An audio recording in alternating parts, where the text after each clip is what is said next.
There's a place in our solar system where radio signals go to die, not absorbed, not blocked. Just stretched so thin by distance that they become indistinguishable from the background whisper of the universe itself. Neptune sits at that threshold, 4.5 billion kilometers from home. When Voyager 2 flew past it in 1989, it sent back the most detailed images we've ever seen of that distant world.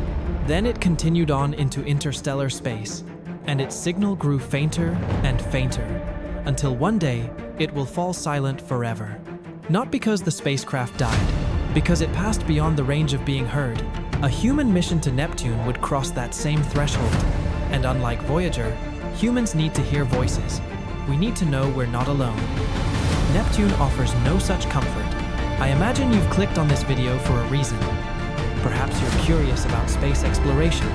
Perhaps you've wondered what it would take to send humans to the farthest reaches of our solar system. Perhaps you believe that with enough ingenuity and determination, humans can go anywhere. But here's what I want to offer you today: the truth about limits. Not to crush your sense of wonder, but to deepen it. Because understanding what we cannot do makes what we can do infinitely more precious. You've been told your entire life that human exploration is limitless, that the only boundary is imagination. That's a beautiful lie designed to inspire, not inform.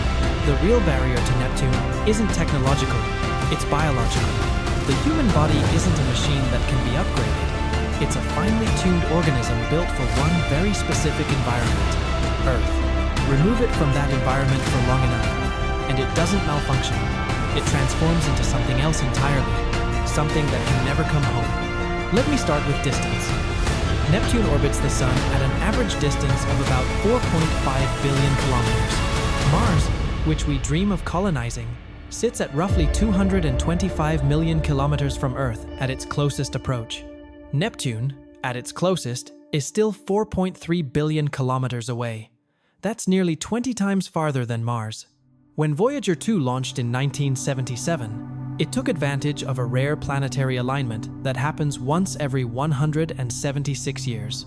The spacecraft used gravity assists from Jupiter, Saturn, and Uranus to slingshot itself outward, and even with those cosmic shortcuts, it took 12 years to reach Neptune. 12 years for a small, lightweight probe weighing just over 700 kilograms, with no life support, no crew, no food, or water or oxygen systems.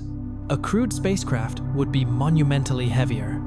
It would need to carry everything required to keep humans alive for decades: oxygen recycling systems, water filtration, food supplies, thousands upon thousands of meals, medical equipment, radiation shielding, fuel for course corrections. All of that mass means slower acceleration, longer travel times.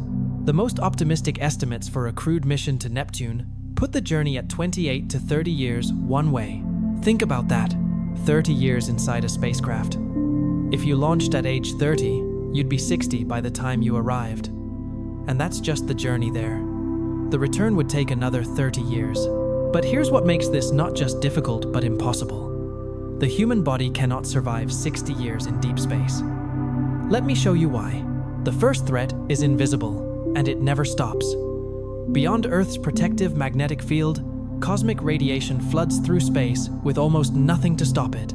On Earth, our atmosphere and magnetic field shield us from about 99.9% of this radiation. Even on the International Space Station, astronauts receive roughly 144 millisieverts of radiation per year. That's already 50 times more than what you'd absorb on the ground.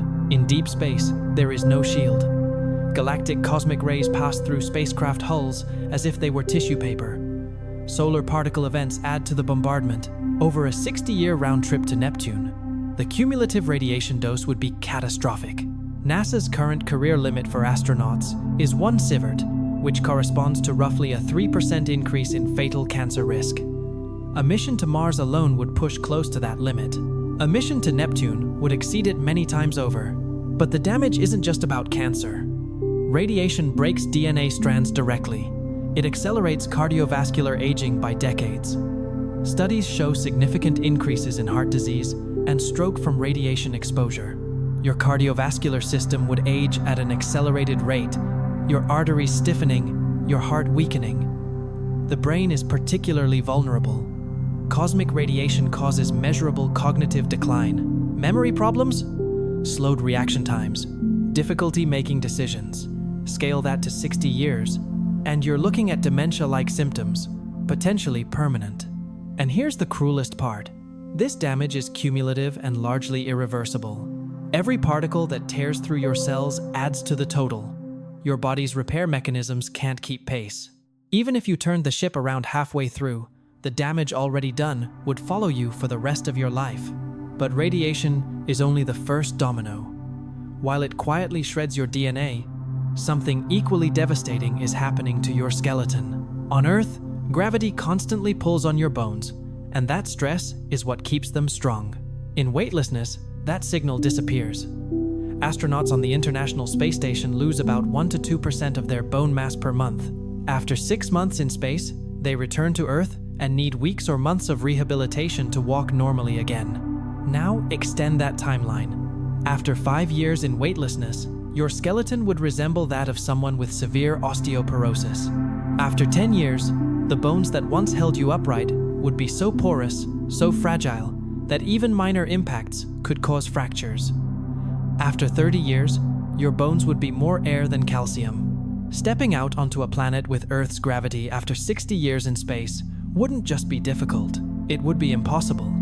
Your legs would shatter under your own weight. Astronauts on the space station exercise for 2.5 hours every single day using specialized resistance equipment, and they still lose bone mass. On a spacecraft to Neptune, no amount of exercise would be enough to counteract 3 decades of weightlessness. Your muscles suffer the same fate. Without gravity to work against, they atrophy.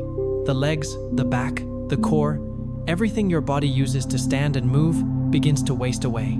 After just 2 weeks of bed rest on Earth, healthy adults can lose significant muscle mass. In space, it's even faster. And then there's your heart. Your heart is also a muscle, and it too will shrink. On Earth, your heart has to work against gravity to pump blood upward to your brain. In weightlessness, that challenge disappears. Studies show the heart can lose up to 20% of its mass during extended space missions. Blood volume also drops because your body senses it doesn't need as much. When astronauts return to Earth after just 6 months, many faint when they try to stand because their hearts can't push blood to the brain fast enough against gravity. After 60 years, your heart wouldn't just struggle under Earth's gravity, it would fail. And then there's the mind.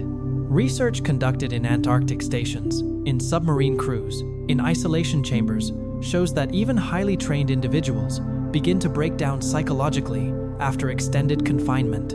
On a spacecraft bound for Neptune, there is no exit, no door to open, no walk to take outside, just the same corridors, the same faces, the same hum of life support machinery, day after day, for 30 years. At Neptune's distance, a radio signal takes about 4 hours to reach Earth. A conversation with mission control would have a round-trip delay of over 8 hours.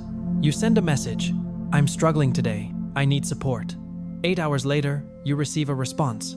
It's not a conversation. It's an exchange of recorded messages across a gulf so vast that comfort arrives long after the moment has passed. You are, for all practical purposes, alone. Depression, anxiety, cognitive impairment, sleep disorders, interpersonal conflict, these aren't hypothetical concerns. They're near certainties. So let's say you somehow survive the 30-year journey. You arrive at Neptune. What's waiting for you? Neptune is not a destination. It's a death sentence wearing a pale blue mask. It has no surface. It's an ice giant, which means beneath its atmosphere, there is no ground, no rock, no place to set down. The planet is mostly hydrogen and helium, with traces of methane, all compressed to extreme pressures. A spacecraft descending into the atmosphere wouldn't land. It would simply be squeezed and heated until it ceased to exist. Temperatures at the cloud tops plunge to about -214 degrees Celsius. That's so cold that carbon dioxide would be frozen solid. Exposed human skin would freeze in seconds.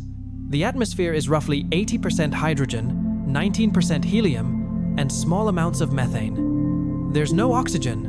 One breath would kill you. And the winds.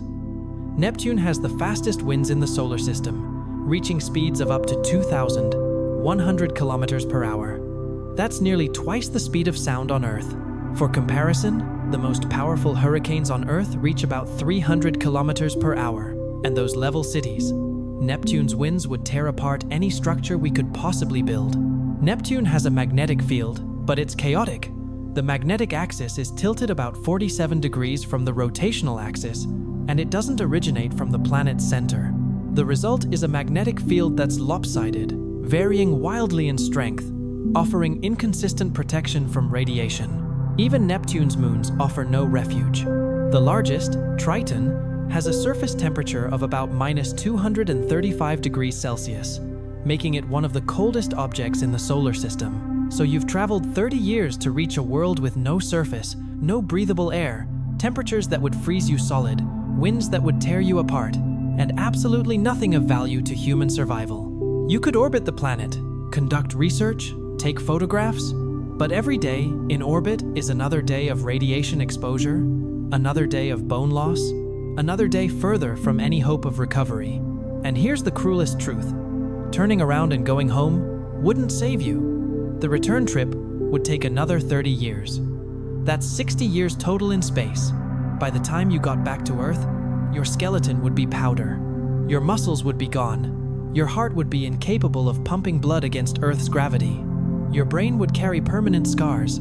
Stepping out of the spacecraft onto Earth's surface might literally kill you. Your body wouldn't be built for this planet anymore.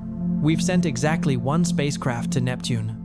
Voyager 2 flew past it in August of 1989, collected data for a few hours, and then continued on. That brief flyby is still the only close look we've ever had.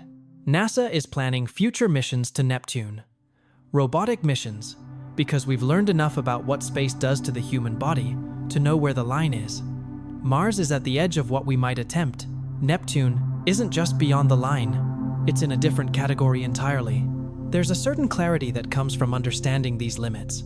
We are products of Earth. Every bone in your body, every beat of your heart, every breath you take is tuned to this specific planet. Take us away from that for long enough, and the tuning breaks. So what do we do with this knowledge? Let me offer you something practical. When you catch yourself thinking anything is possible, pause. Ask yourself, is that actually true? Some things are genuinely impossible. Learning to distinguish between difficult and fatal is wisdom. Each day, try to identify one thing you cannot do, not cannot do yet, but literally cannot do, and one thing you can. Notice how both realities exist simultaneously. Notice that accepting your limitations doesn't diminish your capabilities. It clarifies them. Choose something you'll never be able to touch. Maybe Neptune itself. Maybe a moment in your past that's gone forever. Instead of feeling sad about the distance, ask, what does this give me because I cannot reach it? Maybe it's wonder. Maybe inspiration. Maybe the freedom to appreciate something without the burden of possessing it. Let me bring us home. We've traveled through the mathematics of distance, through the biology of bone loss and radiation damage, through the psychology of isolation, through the hostile reality of Neptune itself. And I imagine you might be feeling something complex right now. Maybe grief for missions that will never happen. Maybe relief that some doors are closed for good reason. Maybe a strange new appreciation for the ground beneath your feet. Here's what I want you to take with you. You are not less extraordinary because you have limits. The fact that you cannot survive Neptune doesn't make you weak. It makes you human. It makes you precisely adapted for Earth, for liquid water and breathable air, for gravity that keeps your bones strong, for a magnetic field that shields you, for a star at just the right distance. Your limitations are not design flaws, they're specifications. You were built for Earth, and Earth was built for you. The universe doesn't need you to conquer it to matter. Neptune will continue orbiting the sun long after our species is gone. Its value isn't unlocked by human presence. Its value exists independently, in the mere fact that it exists. Perhaps that's the deepest lesson, that some things are meant to be witnessed, not possessed, appreciated, not conquered. There's a particular kind of love that expresses itself through distance. You can love Neptune by studying it, by sending robots to photograph it, by including it in the catalog of wonders this universe contains. You don't have to die there to prove that love is real. You belong here, right here, on this improbable blue marble spinning through the void. You belong to the weight of gravity, to the rhythm of seasons, to the cycle of breath and water and growth. Your body knows this. Your bones know this. Your heart knows this. Neptune is magnificent. But so is the world beneath your feet. So is the body that carries you through it. So is the brief, precious fact of your consciousness in this exact moment, able to comprehend both the wonder of distant worlds and the wisdom of staying home. If this perspective has shifted something in you, I'd be grateful if you'd let me know in the comments. Tell me, what's one thing you cannot do that you're learning to appreciate anyway? And if this has been valuable, if it's given you a new way of holding wonder and realism in the same breath, I'd be honored if you'd subscribe. There's more to explore together, not out there in the impossible distances, but right here, in the strange and precious fact of existence itself. Until next time, look up at the night sky. Find Neptune if you can. It'll be that faint blue point, barely distinguishable from the stars. Feel the ground solid beneath you. Feel your breath moving in and out. And know that you are exactly where you belong.